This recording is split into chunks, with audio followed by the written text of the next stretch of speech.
Welcome to the Accounting Cycle Explained. For our purposes, there are 9 stages in the accounting cycle. The first stage that we have, and let's kind of just draw this out, I guess. The first stage we're going to have is going to be, let's see if we can draw an oval in here. Here's the accounting cycle. Big, beautiful ellipse. In any case, stage number 1, step number 1. This is to collect and verify source documents, right? Collect and verify source documents. What might they be? Well, you could say a source document's probably going to be maybe a receipt, an invoice, a memo, a check stub. There's other types of source documents that we come across. But step number 1, for our purposes, collect and verify source documents. Well, once we've verified our source documents, we need to put some eyeballs on them, right? We need to analyze the transaction.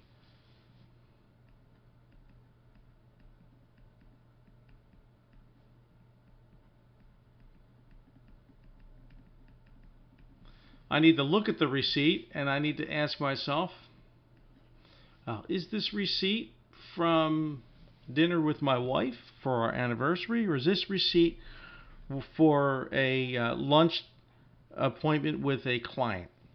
Is it business related? Is the supplies, or are the supplies I bought at Home Depot for the home, personal use, or are they used in the supplies for doing a job? These are very important. This is part of analyzing a transaction. And a lot of people, small entrepreneurs, will just keep a leather envelope or something inside their van or their truck, and they'll throw all the receipts in there. Maybe once a week they'll analyze the transactions to make sure that they pull out anything that's not business related. Because you don't want to get yourself in trouble with the man. That's what it all comes down to. This third step, well, it's finally we're doing some accounting, right? If you want to look at it that way. The third step is going to be to journalize the transaction.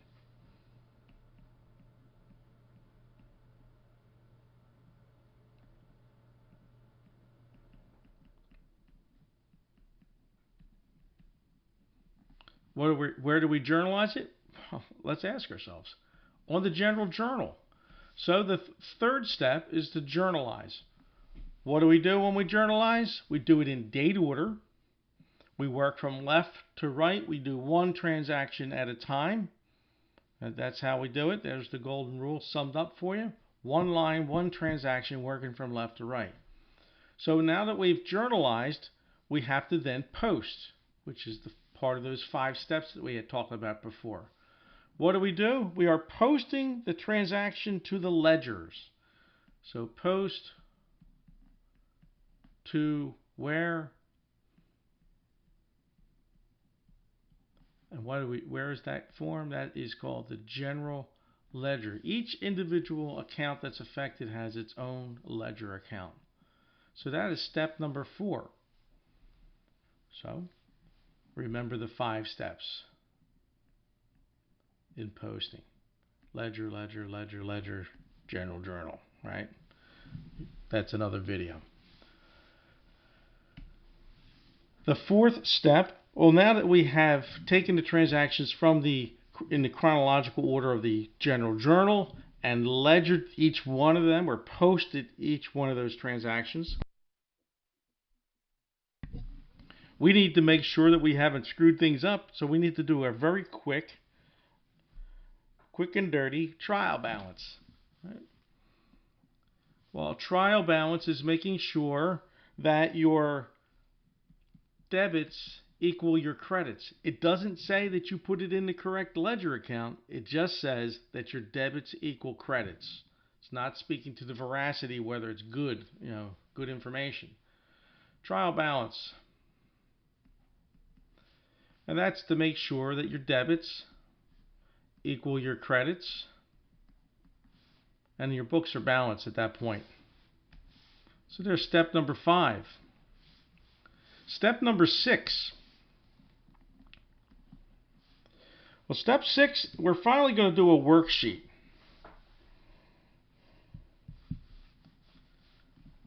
Prepare a worksheet.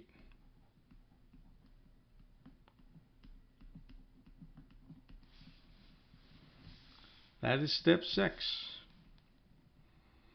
And you remember what a worksheet looks like. It's the 6-column worksheet.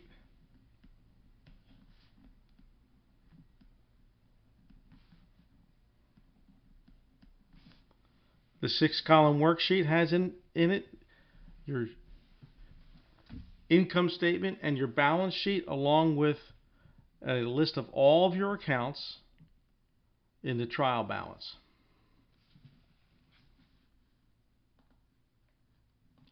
This is where you're going to determine if you have a net loss or a net income. It's important information in order to go into step number 7. Step number 7, we are finally doing some real deeper accounting, a deeper dive, if you will. And step 7, we are doing financials. So we are preparing financials.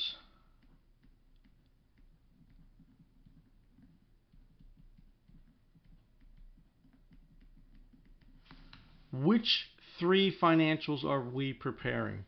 Well, we're going to do an income statement that deals with the net loss or net income.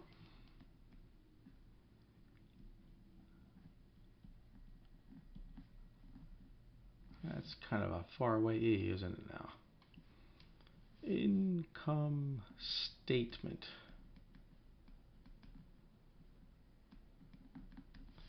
And then the number 2 is going to be a statement of changes in owner's equity. That's where we recognize whether the net income increased, which it should have, or the net loss decreased, the value of the business. So the statement of changes in owner's equity.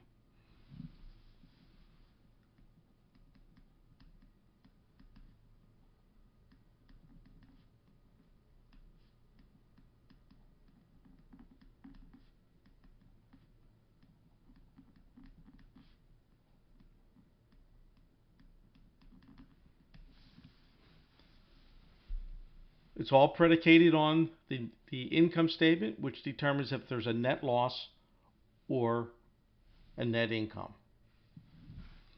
The third financial, well, once we've done all these different things, we need to make sure that everything is still in balance. So the third one is going to be a balance sheet.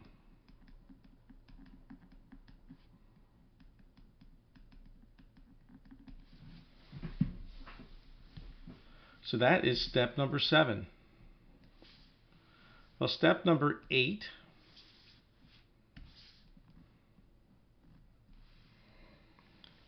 is that we have to then journalize and post our closing entries. We're getting close to the end of the accounting cycle. There's 9 steps in our accounting cycle. And once you finish the 9, you just begin all over again in a different accounting period, correct? And you want to carry the balances from the balances from the permanent accounts into the next accounting period, and making sure all the temporary accounts are closed. So now you need to close any of those temporary accounts. That's what's going on here. So we are preparing 2 things. This is to prepare a post, which, right? Let me rephrase that. We are not preparing to post. We are journalizing and posting the closing entries.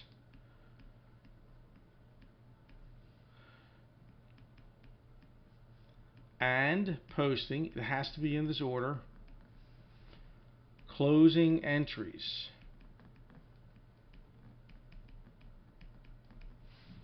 That is step number 8. And step number 9, let's say after we have journalized and post, so we're going to say prepare a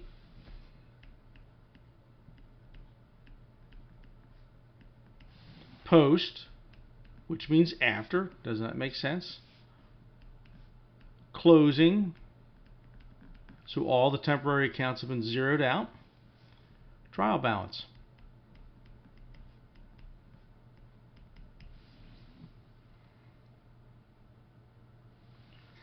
And that is your 9 steps in the accounting cycle. Will you need to know all 9 of these? Absolutely. What is this going to be worth to you? Well, it's going to be worth 9 points towards your final. Collect and verify, analyze. Journalize to the general journal, post to the general ledger, do a trial balance, do your worksheet, the 6-column worksheet, prepare your financials, your income statement, your statement of changes in owner's equity, and your balance sheet. Then journalize and post your closing entries, and then finally prepare and post closing trial balance. So prepare a post closing trial balance as number 9. And then we get the pleasure of doing it all over again at the beginning of the next accounting period. Well, that wraps up the 9 stages of accounting explained in 11 minutes and 14 seconds, a little on the long side, but please stop the video, take notes, learn it verbatim. What do we mean by verbatim? Word for word, letter for letter, in order. So there's a couple that are easy to remember, and there's a couple that are a little more tricky. But a 6-column worksheet, if anybody gets that wrong, I will be taking extra points off for you. Okay? Step 6, 6-column worksheet. Good Lord. All right, good luck, guys. Talk to you soon.